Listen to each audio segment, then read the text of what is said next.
we all have stories like based in dreams, and at some point somebody else's, story became yours, and then you walk around making yourself miserable because you have this, pre-constructed story in your head. Hello, everybody. Welcome to the Trip Sitting Podcast, where we explore what it means to be human. I am your host, Cam Leeds, and today we are joined by Cori Sue Morris of Retreat Microdose for a really fun conversation that you definitely do not want to miss. Before we start, I would like to introduce the very first sponsors of the Trip Sitting Podcast, Mushmore. Mushmore is a community that unlocks its members' full potential through microdosing. More than that, you might actually recognize Mushmore as one of the very first companies that I wrote about when I was first starting to microdose, and I've actually had Jeremy, who's the founder of Mushmore, on the podcast before, and I'm just really, really excited to be able to support them. So if you're looking to learn more about microdosing and find some really, really amazing products, be sure to join their Telegram channel, which will be at the link in the footnotes of this podcast. Lastly, before we start, be sure that you are following the Trip Sitting Podcast on whatever podcast streaming platform that you're listening to this on. And then make sure you're following us on social media at tripsitting.blog. I believe that is all. So here is this week's podcast. Welcome to the Trip Sitting Podcast. Cori Sue Morris, who is the founder of Retreat Microdose, and somebody who was also on my panel at Wonderland in Miami, which was where we had the pleasure of meeting. Our 95-degree panel. Yeah. That shit was hot, man. I'm happy it was at least like a little later in the day. Like there's a little shade, but yeah, it was hot. I was sweating. Yeah, I mean, I love the heat from Florida, but I was like, oh man, if I'm hot, everybody else is probably dying. So, And you live in New York, right? yeah, I'm in Brooklyn. Just we look out at the Brooklyn Bridge, which is great. So it's cold as hell here. It's been snowing. Yeah. But do you enjoy living in a big city like New York? I think about that a lot, right? I think about my nervous system being completely dysregulated and shifting away from that hustle and bustle to, man, I just want to be in nature by myself. So, no, I mean, New York's, I came here because out of curiosity, right? There's no better place to experience life. You can find everything in New York, and really, really ambitious, intellectually curious people. And that's what I love about it. But you have to brave a lot of bullshit to get to those people every day. So where are you from originally? I grew up in Argentina, Minnesota, and Florida. Argentina, Minnesota, and Florida. Okay. Yeah, I don't remember random. That from when we talked last time. When did you live in Argentina? My first 7 years of life, my parents were both military brats, and then my dad was a commodities trader. So he was bopping from New York to the Midwest down to Buenos Aires, where they did a lot of grain and oilseed and different commodities. So okay, gotcha. It's very 80s, like Wolf of Wall Street does Latin America kind of thing. Okay, gotcha. Do you still have anybody in Argentina that you keep in contact with, or that you've maybe reconnected with over the years? Yeah, we have a few close friends down there, and then a few have moved over to Spain just because the economy continues to be challenging in Argentina. So, but yeah, I keep in touch. I try to go down there every few years. It's fun. 10 p.m. dinners, steak, tango. Kind of can't beat it. So let's talk a little bit about your path and how you got here to working with psychedelics and helping introduce people to microdosing with Retreat. Let's start before that with Bitches Who Brunch.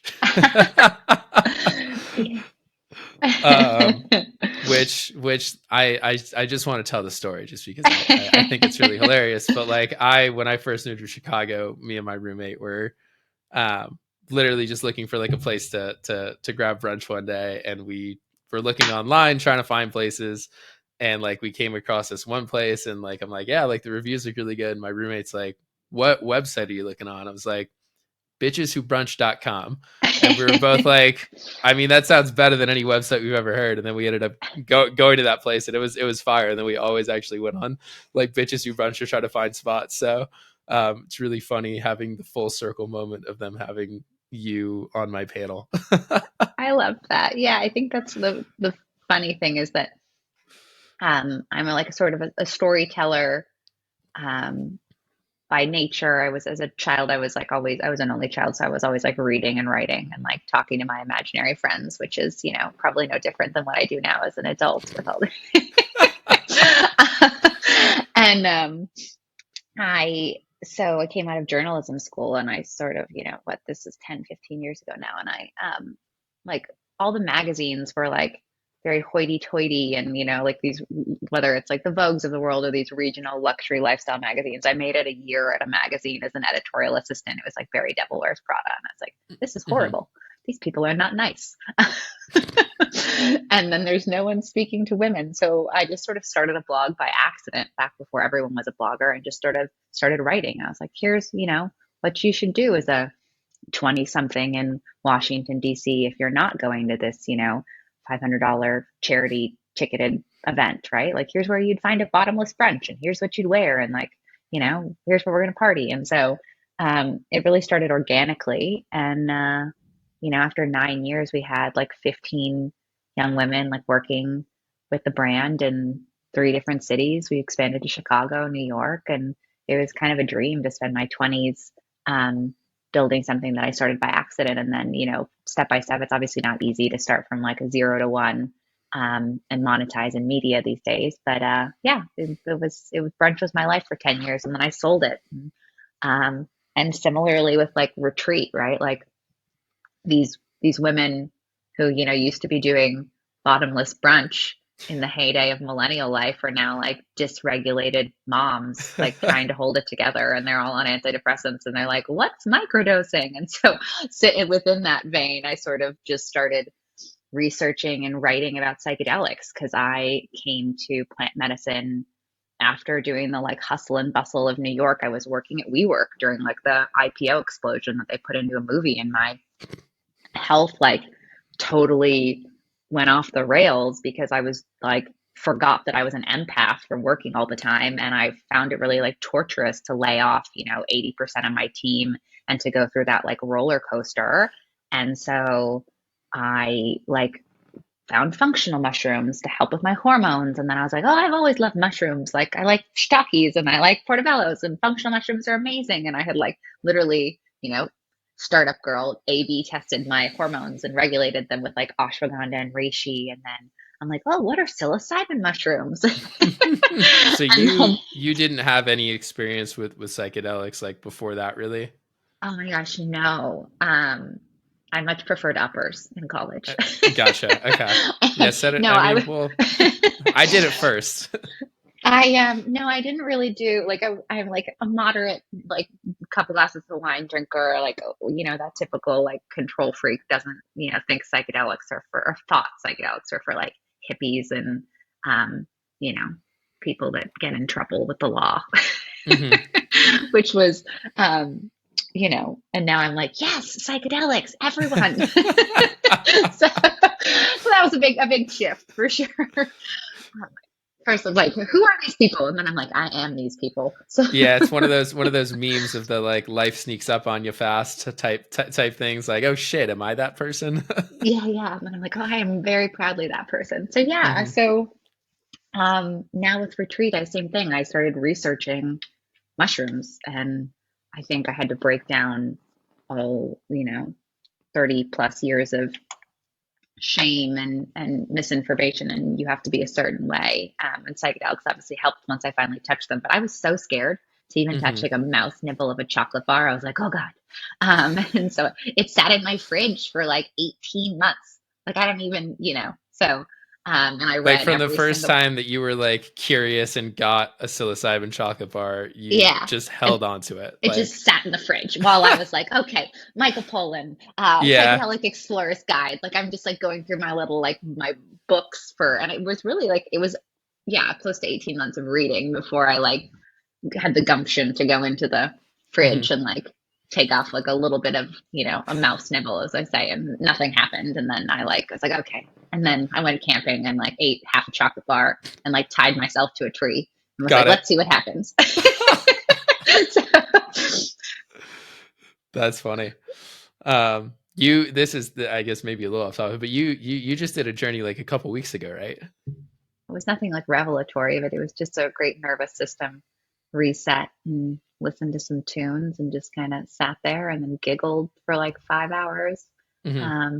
It was nice. It was nothing. It wasn't again one of the game changing ones, but I just Yeah. needed a reset, Yeah, and that's what I got. it's a nice it doesn't have to be this whole big peak experience every single time. I think that like a lot of the media hype surrounding it is like toting it as that, like it's always this big insane revelatory experience, when most of the time it's not. Most of the time it's just like a nice fun, at least for me, just like a Yeah. nice fun experience. And like it's a good reset of like reminding myself like, oh, like, I should call my mom more, and I should tell my friends that I love them, and maybe I should go to the gym more and just stretch and do yoga and things like that. It's Um, not this big like, oh my god, I have all this unresolved childhood trauma that I haven't dealt with. Like it can do that, but yeah. I think Yeah. that there's a lot more buildup and a lot more intentionality that you need to prepare for if you want that type of experience. Like if that's what you want, you might get that, but even then you still might not always get that. Yeah, Um, I didn't yeah. want the revelatory. I don't think I could have like grappled with like the deep layers of my psyche given how Mhm. busy January is. But yeah, same thing. I was like, I should be nicer to my husband and myself. And then I walked outside and I was like, man, these buildings are tall. Why don't people look up at the sky more? And then I was like, oh shit, there's a lot of energy running around in New York City. Like, how do you deal with this? I'm Like just like, god damn. why is everybody looking at their phones? Why don't they look up? Hmm. So very very basic, but I love that kind of shock back to humanity, Yeah. and I think I hope that for more people to have that, right, like the deep revelatory transformative, particularly with all the litany of mental health issues and we have in this society that it can support with, but also for just like your average bear, you don't have a lot going on, take some mushrooms, become a better human, repeat Yeah. every just few months. just it just reminds you of what's really important. My partner and I, we actually just did like a journey together on Saturday.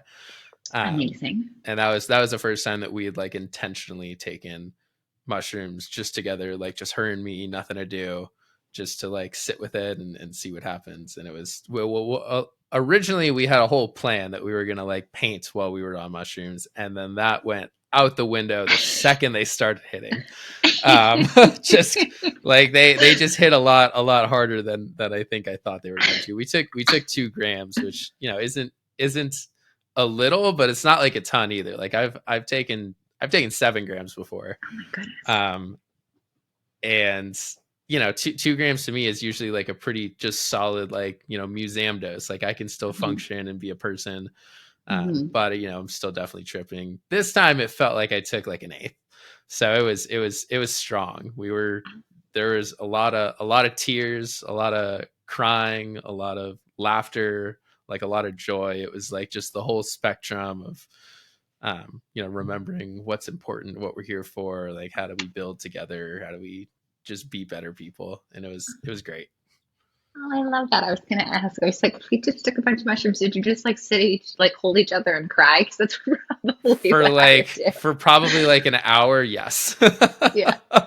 Yeah, I mean, you need that, right? We like kind of just shut off our, or at least I do, our emotions just to like get through the day and like keep doing. And then it's like mushrooms are just like, oh man, look at all these feelings. Yeah, look at all these that are there and have been here the whole time that you just haven't had the time to really pay attention to. Yeah. Yeah. Oh, that's wonderful. Wow. But the paintings were like very fun the next couple of days, right? That's an interesting like integration tactic. We're just gonna like paint. Yeah, we did actually like 2 days later sit down and paint. But like I'm not good at I'm not like I'm one of those people that I don't consider myself good at art because I think when I was young that was not the thing for guys to do. And so I just kind of like I have this narrative running in my head and I could recognize this that like I'm not good at artistic things. But like that's not true. That's just something I told myself when I was a kid because like I didn't think that art was like the cool thing to do.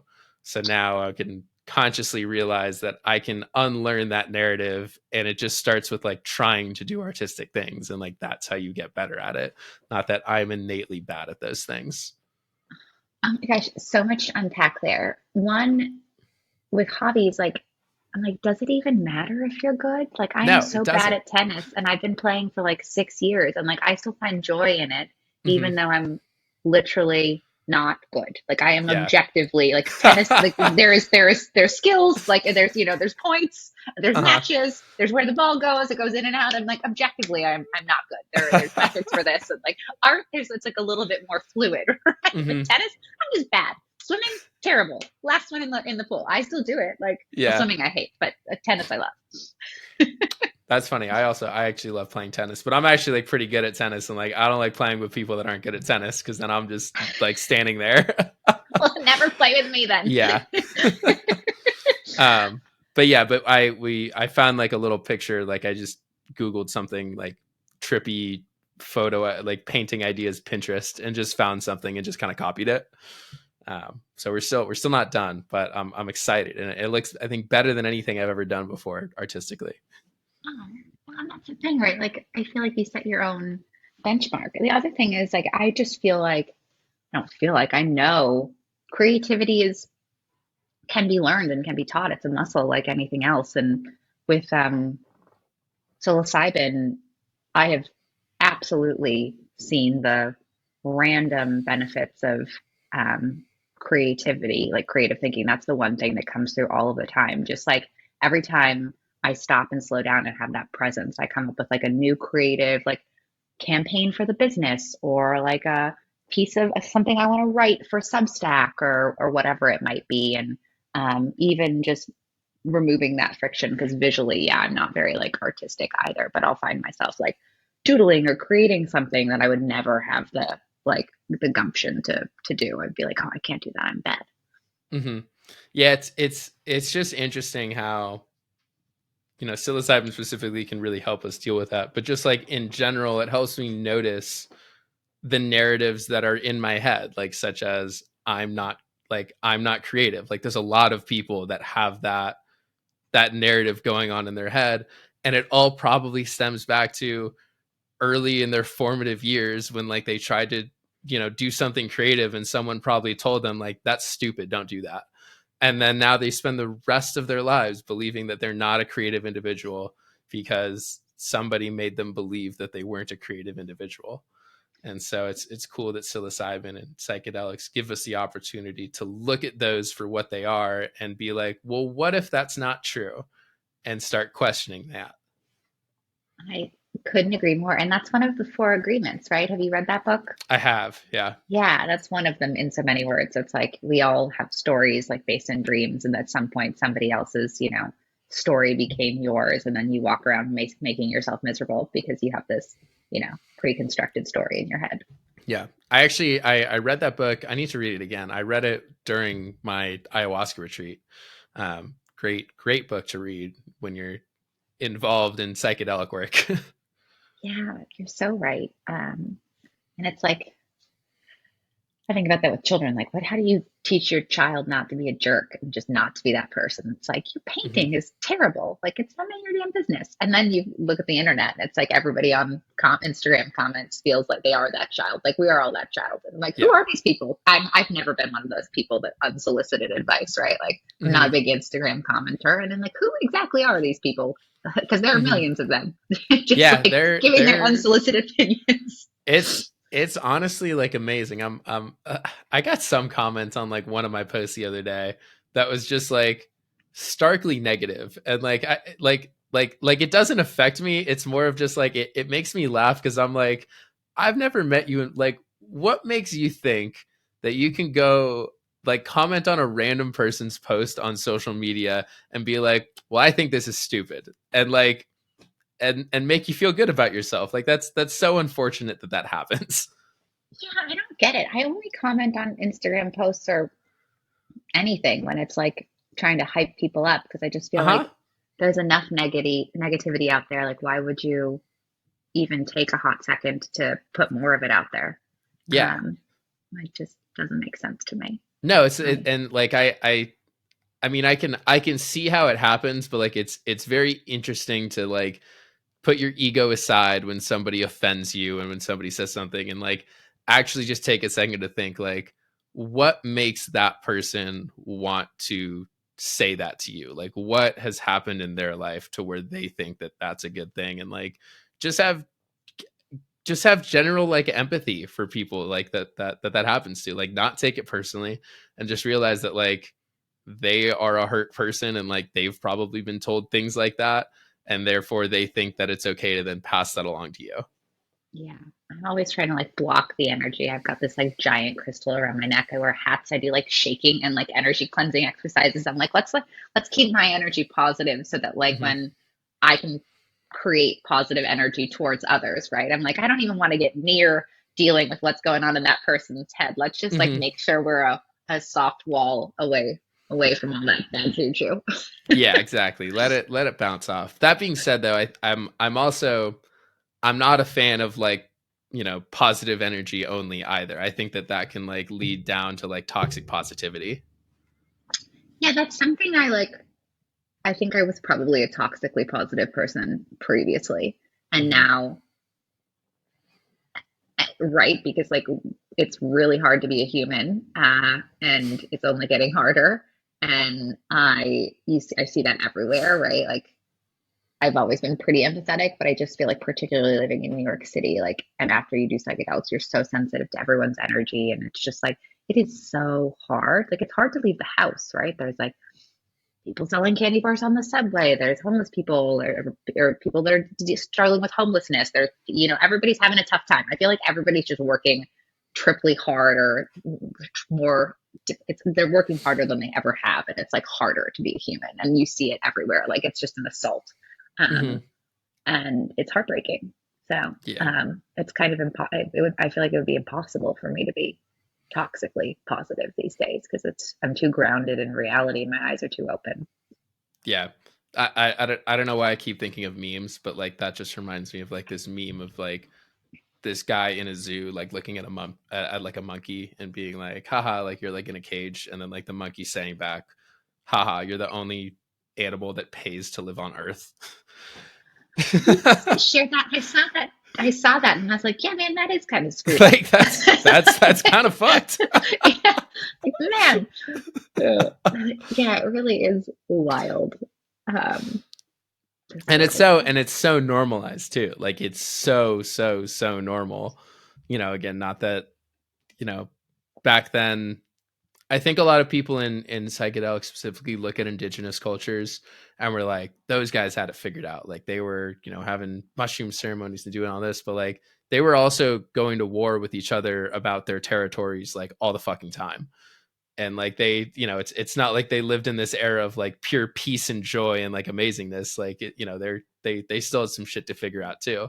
I think there are some things we can take from their culture that they got right, but it's not like that's the answer. Yeah, I think the community piece and the connection with the land and the Hmm. connection with like plant medicine is really like resonant with me. And I think so much, we're all missing that. Certainly in New York City, I'm like, I just want to see a tree, just want to hug a tree. Hmm. Yeah, and So not be called crazy. yeah, yeah. So when did you officially start retreat? Gosh, like 2 years ago. Hmm. Um, yeah, I had my media company and had a marketing agency, and I've worked with a bunch of startups. And um, hello, we don't want your opinion, my friend. Your opinion, your manifestation is gonna be quiet. That's your intention for this podcast, dog. Um, What's your dog's so name? His name is Howard. Howard? Yeah, I was going to name him Oh. Rishi, but my husband said not everything could be about mushrooms, and I was like, that's offensive. Um, so what if I were like, yeah, my dog is named Shroom? Um, it's been good. I think I really we hit something right in that like we've got this third wave, as you say, and this psychedelic renaissance, but there wasn't we've got moms on mushrooms now, but I saw a big opportunity in just speaking to women. We're gender neutral, but a lot of our audience and a lot of our content is just like trying to normalize mushrooms for, you know, normal women. You're sort of your soccer mom, your stressed out chick living in Brooklyn like me, and really creating content that resonates, right? Like how to safely go on a psychedelic journey, how to find a facilitator. Can microdosing improve your sex life? Like, what is a microdose even? What medication? So, just really like creating a magazine for speaking to women on mushrooms. And then we have a bunch of online services. We have like these 10-week microdosing and meditation programs that have been really, really special. Where we kind of take newcomers and we hold their hand through dosage and bring in a nurse if they're looking to get off of medication, and then we bring the retreat experience online, so it's weekly Mhm. Zooms and meditation, and we kind of take you through a transformational journey with different healing modalities and using microdosing as that tool to shift beliefs, which is something that you were just speaking to, and I found it really really special even in this like subtle doses. I've had women like you know quit their jobs, find a new job that's more aligned with their lifestyle. Like there's tiers, there's shifts. It's really awesome. And I like wake up every morning and I'm like life's hard, building a business is hard, but I feel so grateful that I get to show up in these like little communities and watch people transform. Like it's unbelievable. So Yeah. That's really amazing. I'm curious, the women that are coming to the retreat, that are coming to retreat, are they like, do they have any experience usually like with psychedelics, or like a lot of them coming with no experience at all, and like they've maybe just seen a couple things on the news, or heard things and they want more? Like what's kind of the demographic? it's about 60% women that have never, you know, done it, and they've been hearing about microdosing, and it's a mix of like the self-improvement optimizers like me, and then it's a mix of really wanting to get off of something, whether it's a low grade antidepressant or really reduce sort of the martinis and the red wine, or a lot of women. I didn't realize how many adult women are on like Vyvanse, which is or Adderall, or they go from Adderall to Vyvanse, and it can be really hard on your heart if you're taking these stimulants for a long period of time. So there's often that need to get off of something, and there's a you know pretty pervasive connection of wanting just more like groundedness and joy and connection. I think when I back to that hustle when I started, I was like writing like website copy, and I was like, optimize your creativity and productivity and blah blah blah blah. And then I was like, everyone was like, I just want to be happier. It's like, And then I was I like, just wait, I me just want to too. find joy in the little things. Yeah, yeah. So that's pretty pervasive across everyone. Yeah, And also just no, God. I was just gonna say, like, anytime I still see like the articles that are coming out of like Silicon Valley using microdosing to help optimize their performance and like all this, I'm like, ah, man, you guys are just missing the point a little bit. Like that's, yes, I'm certain it can be used for those things, but and I think that I initially started thinking about it in those ways too, like, oh, I want to optimize my life and do all that, but like optimization goes beyond being more productive. Like the fact that we Yeah, even inflate like productivity as part of what we should do as humans is like already, nope, that's incorrect. Like we don't have to be productive in order to be happy and feel love. yeah. Yep, that was the first thing that mushrooms taught me, and it was a bit of a kick in the butt. It's like, oh, okay. It's I like, can just exist. yeah, and it's like, who are you when you're not achieving? What, Yeah. Do Like maybe you you do you still struggle with some of the, like, old achievement programming, and now trying to, build a company within the mushroom space to get people almost out of that? Yeah, I do. I was thinking, I was reflecting on that this morning, how quickly, despite all the work, these old patterns and beliefs, right? Right. And it's January. We're launching in person. We're launching a bunch of services, and we're growing. And I've got an amazing team of all working. I think I'm the only dog mom. They're all like working moms on mushrooms that are like working, building the dream. And um, I am in this like, oh, check things off. And then I'm like, oh, maybe I'll buy myself something nice for all this hard work I've been doing. And then I'm like, that is like old Corey with this like Hmm. achievement and reward and achievement and reward. And then it's Hmm. like, no, how about you go to a sound bath and go outside and meditate and sort of reset. So it's hard. But that's, I don't even know that it's toxic for me. I just don't want to put out those vibes to other people, right? Hmm. Like, and sometimes, a lot of the facilitators I work with are like, you have to say that to yourself first. But I'm like, I don't want to put that out with you or with anybody that works for me, that like your value is tied to, what you achieve. Hmm. Um, and so I still need to work on that for myself. But It's just like, it's really hard in a capitalist system to try to operate differently, and like try to not have that, because like the system inherently does that. Like that's what it's designed to do, is give you a greater sense of worth for the greater achievements that you have. And so, how do you ethically operate within that system without trying to take on those ideals? And like, I don't know what the right answer is, but I know that it's really, really fucking hard to do. yeah, yeah, I don't have the perfect answer. I definitely feel proud of my ability to shift the conversation in like micro communities, right? Like the way, um, take the team, right? They all work from home.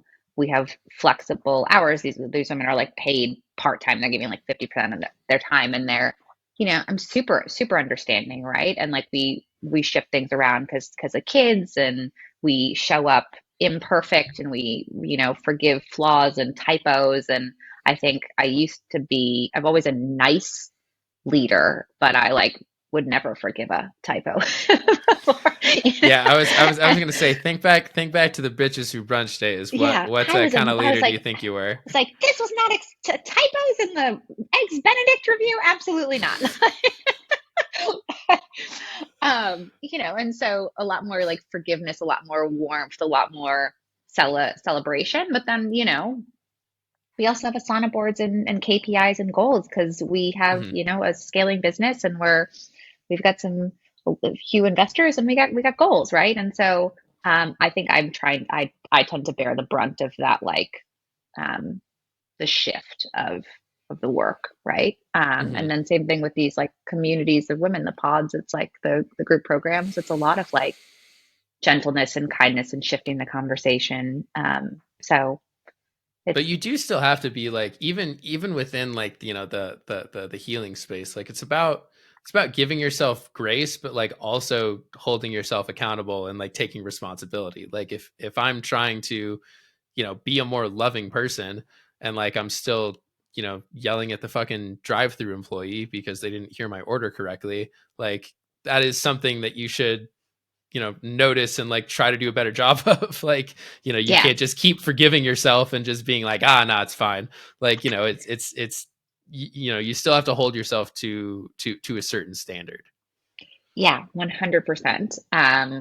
And I think, and then on the flip side, it's the other standard of like we have, clients and customers that are paying things. They need they need their emails. Like we're in the culture of immediacy, right? So I think one of the Yeah. things I've always struggled with is just like building a small business in a fast paced world. It's a lot. It just puts a Hmm. lot on you. And so that balance of probably not kind to, I'm like the hardest on myself, right? Because I'm like, oh, well, the team needs a break and the clients need what they need, Yeah, and so then I'm I'll just take like on that. all of the work.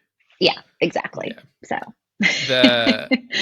The the idea of like, you know, immediacy, and we've gotten so used to that culture.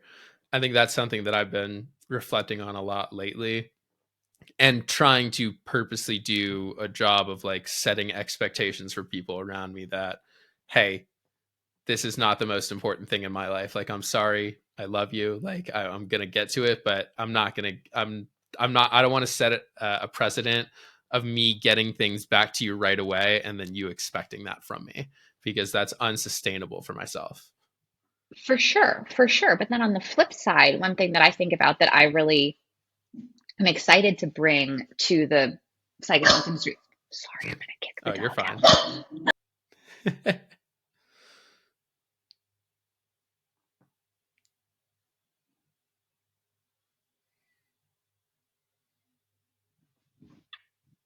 I never want to speak in absolutes, right? But Hmm. one thing that I do feel like the psychedelic industry, this nascent, wonderful, wonderfully weird community could use is a little bit more of that like professionalism. If you're going to build the trust, right? And this isn't every Hmm. facilitator, right? But you a client that's coming to say a facilitator for a ceremony Hmm. wants to, they want that clinical intake, they want that responsiveness, they want that calendar invite with the Zoom in their busy schedule, right? And I'm not saying no one does that, and I'm not Hmm. saying everyone does that. I'm just saying that there's definitely, if we're going to grow the industry and bring newcomers in, and we're positioning it as like healthcare or mental health, there is Hmm. that degree of professionalism that I think is expected, right? So, And I do agree with you, but I think what I want to say is, I think these things need to be just genuinely talked about more. Like, if I'm entering into some sort of relationship with you, whether it's a business relationship or even like a friendship, like, it's important that we talk about each other's boundaries and like what we yeah, expect. Because like, if that's what you expect and I have no idea that that's what you expect, like, I'm, and then you're like, well, I just don't think he's that professional, but like, you've never told me that. yeah. There's not much I can do. And I think there's so much of that goes on in the business world. It's like, we're so fucking scared of like having these conversations at the risk of like the relationships blowing up. And so it just needs to be more normalized to just talk about these things. Like, oh, hey, like, I didn't like the fact that you took 2 days to email me back. And then just be like, oh shit, like, I didn't realize that bothered you. I didn't realize that you expected me to email you back, right away. Yeah, I at one point wanted to write pre-psychedelics. I wanted to write a like book on etiquette for like the digital age, right? Hmm. And I think etiquette is the wrong word. I think it's ultimately like boundaries. But Hmm. yeah, I think that's a huge challenge. You see it in dating, you see it in business. I personally find on a boundaries thing, find people that like text non-urgent business things really like confronting. Hmm. um because I'm just like buried in text messages, and I don't even like, I'm trying to prioritize texting my mom back, and then like Hmm. some person is like, that's not even in my like top five business priorities. It's like, or it's like a salesperson, they're like, oh, I just wanted to follow up on my email 2 weeks ago, and I'm like, what? Like, it just feels Yeah. like an assault. And that's one of mine that I really really struggle with. That's Or funny like because the I work in sales, and I text, like, I mainly text people. Like, that's the main way that I communicate. Maybe Um, that's why we're still friends. You don't have my phone number. You haven't texted me yet. We wouldn't be on this call if I was getting texts from you being like, hey, just wanted to follow up on that non-urgent thing. I'd be like, yeah, ah. Yeah, I mean, some people don't mind it. Some people think it's like really, really helpful, right? Because they're buried in their email and they're like happy to throw you a quick reply. I feel like for me, it feels like uh, an assault. yeah, that's funny. I mean, I'll still sometimes take days to respond to a text message. Like, just like, just because it's there and I see it doesn't mean like, I need to respond to this right away. Um, But yeah, I mean, I also am one of those people that like, I don't mind when people follow up with me. Like if it's something I want to do and you follow up with me, like, please keep doing that. Whereas like some people get genuinely offended by following up with them on something that you talked about. They're like, I'll come back to you the second that this is interests me. Like, how dare you even try to follow up? And like, it's just so it's so interesting how many people can have such a vast array of different reactions to the same thing. I couldn't agree more. And I think about that with like email marketing as well, right? It's like, well, you signed up for the wait list. So like you Hmm. obviously wanted to hear from me, but I also Hmm. don't want to like, you know, what is but then I look at my inbox and it hasn't been properly like responded to in 18 months. So how do you handle that? It's a really, really tough thing for humans, businesses, marketers, whatever it is. But yeah, there isn't one answer. I think everybody it responds completely differently. Hmm. I'm gonna take the conversation in a bit of a different turn, but just because I'm curious, what are the psychedelic like laws and regulations look like in New York at the moment? If you know anything about that, like, are there any bills that are looking at for decriminalization or legalization or anything like that? Like, do local law enforcement like do they even give a shit about psychedelics? They're not decriminalized. Okay. I don't believe for business or personal use. I don't think it's a priority. Um, and for law enforcement, there is a woman who works for the New York state government, lives on the Upper West Side, represented Upper West Side. She keeps putting forth bills. Hmm. And I need to, first of all, I need to remember her name, but then I want to write her a nice note because I think she's been going at it for, for a few years now.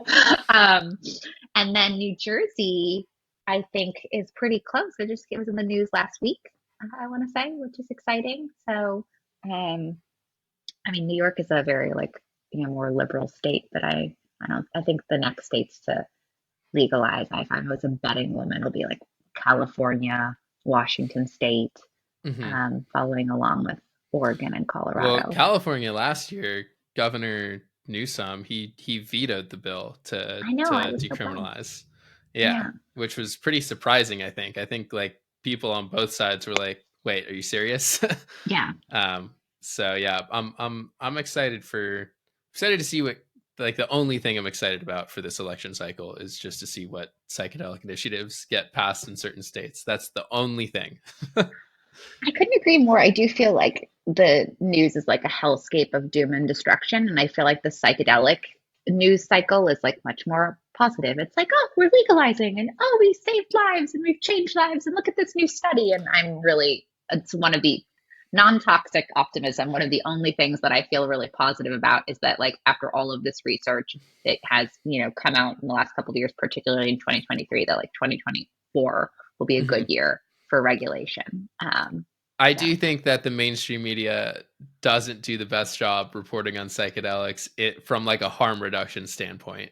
Like, I think that it sets these like unrealistic expectations as to like what these substances can actually do.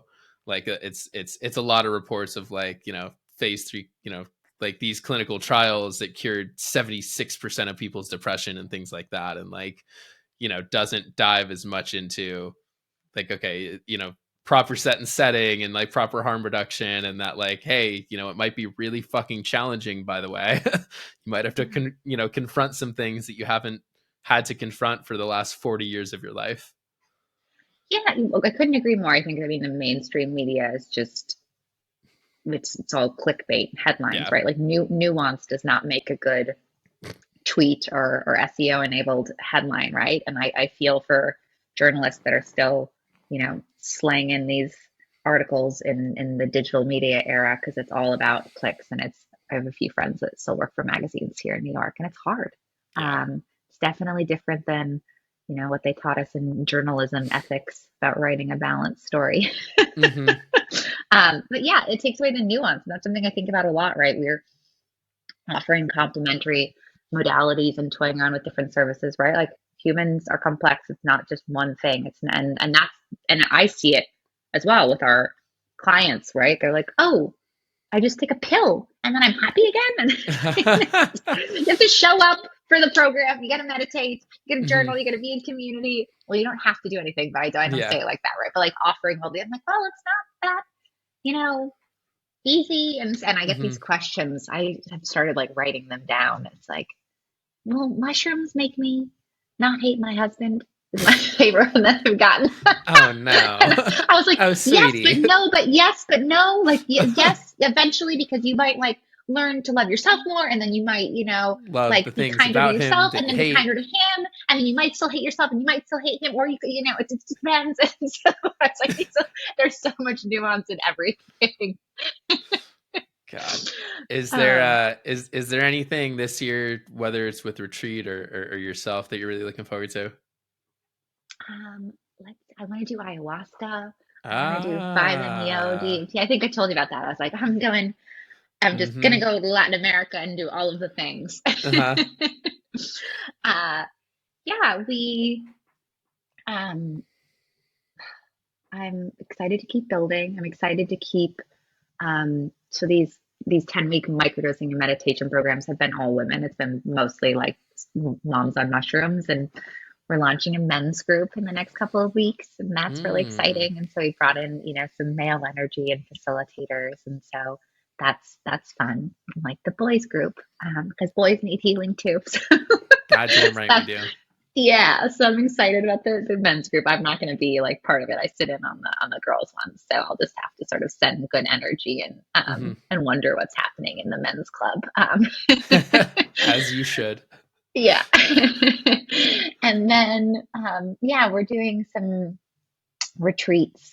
For retreat, we're doing an in-person retreat in partnership with Beckley in April, which I feel really grateful and excited to partner on. And then we're doing retreats in May in Mexico. And then I'm going to try to get down there and do my own retreats somewhere, ayahuasca and 5-MeO at some point. So, what about you? What's Nice. going on? What are you going to do? Tell me all the What good stuff. what am I gonna do? I would definitely like to sit with ayahuasca again. Um, but I also want to I want to do San Pedro, or Wachuma, depending on whatever you call it. Hmm. I want to try that. I also want to try Bufo, so which is 5-MeO. Hmm. So I have these ideas of I I I haven't done a good job of really specifying what I want to do, but I think if I had to specify right now, it's sit with a new medicine this year slash ayahuasca again. So either ayahuasca again or sit with a new one that I haven't done. Yeah, I think I am the same. I mean, I as new, I've really stuck with mushrooms mostly for my work. But yeah, I want to do that. Probably by mid-year, I'll need to check in. I have a note on my calendar. Like if you haven't, I kind of want to just go do ayahuasca for my birthday. It's in July in the middle of the year, so I feel like that's a good time. If I'm done it by then. Go do it. Hell yeah. Yeah, Let me know yeah. all about it. You'll have to come back. Ah, I know, definitely. I'm not so worried. I also would like to do combo. Speaking of vomiting. Hmm.